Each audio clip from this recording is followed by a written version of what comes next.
You know, you're a tremendous relationship person. What advice can you give to people on how to make a relationship work in business? That's a good question. I don't know if I'm great at it, but I certainly try because I think it's all about relationships. I think if in life, if you give more than you take, it'll come back to you in spades. And so try to be helpful whenever we can. Try to really try to go above and beyond what they would expect. And I think that pays dividends because, of course, when people treat you that way, you're more apt to work hard for them. So it's really jumping in and joining the team with them, and there's no hierarchy, and it's everybody working together. And just, if you give 150%, then, everybody else is going to level up, so to speak, to wanting to be that passionate about it. So you just got to keep the dream alive and stay positive and keep rowing. So I'm part cheerleader, I guess. But, speaking of being positive and optimistic, that's a trait that you yourself have.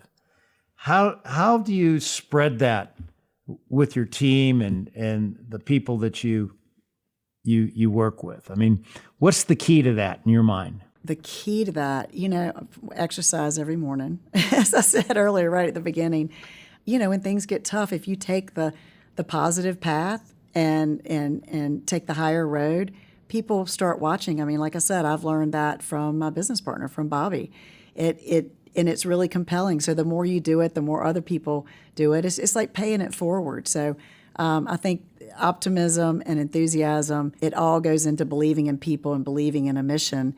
And if you continue like that, then it's contagious. And I think people want to replicate it. Can you tell a story, Louise, when you were dealing with somebody on your team, or maybe someone you were trying to build a relationship with, where they were just negative as hell, and you really needed to help them get an attitude adjustment?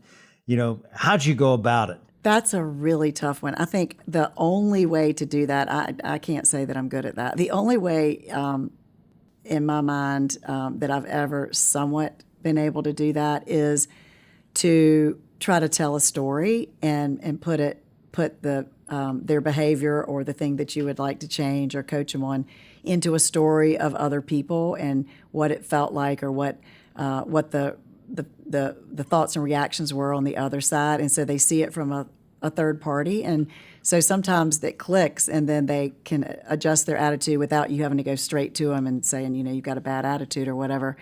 That seems better than hitting people direct. There are certain people, it depends on the personality, that you can just go to them and say, God, I love you so much, and I just want you to know that you're a 10 out of a 10 leader. But gosh, if you added this into your repertoire, and that, then you'd be amazing. So there, you can do it in that way too. I just think it's always with the lead of positive.